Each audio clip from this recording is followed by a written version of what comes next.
Modern society operates on a specific premise. Political power is earned strictly through merit.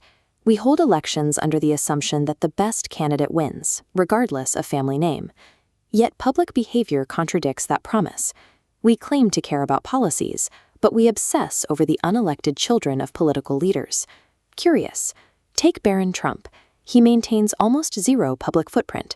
No interviews, no social media.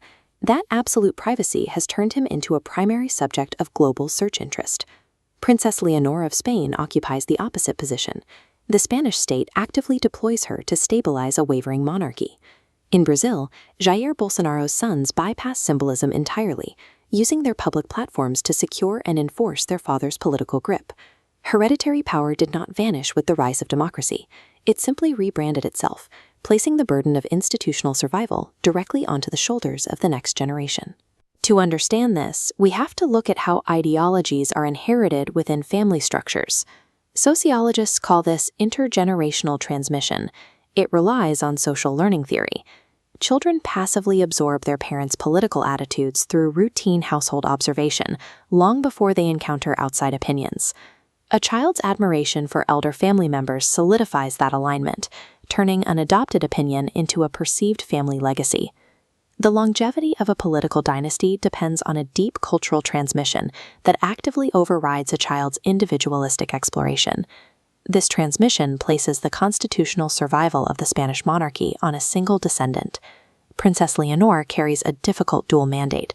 She must project progressive relatability to younger voters, while fulfilling traditional military service to satisfy conservative expectations. The state has effectively outsourced its own legitimacy to her public performance, leaving no backup plan if she fails to meet those expectations. Barron Trump carries a different kind of passive burden.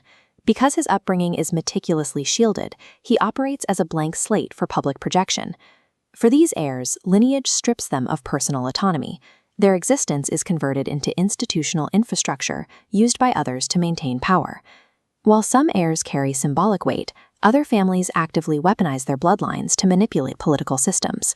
There is a distinction between a broad political family and a strict hereditary politician, someone who directly inherits a specific office once held by a parent. The return of the Marcos family in the Philippines illustrates the strength of name recognition. Sociological studies on the mere exposure effect suggest that simple familiarity can increase a candidate's perceived viability, effectively offsetting historical disgrace. In Japan, the Kishi Abe lineage demonstrates how inherited patronage networks and generational financial backing almost guarantee election victories for descendants. These families exploit psychological shortcuts to bypass merit, turning elected offices into inherited fiefdoms. The aggressive power-grabbing tactics of global dynasties and the delicate survival strategies of modern monarchies share a foundation, a reliance on bloodline legitimacy. The belief that we live in a strictly merit-based world ignores human psychology. Voters remain sociologically wired to trust familiar names. Despite voting reforms and the overthrow of dictatorships, the psychological pull of a name ensures global political power remains at its core a family business.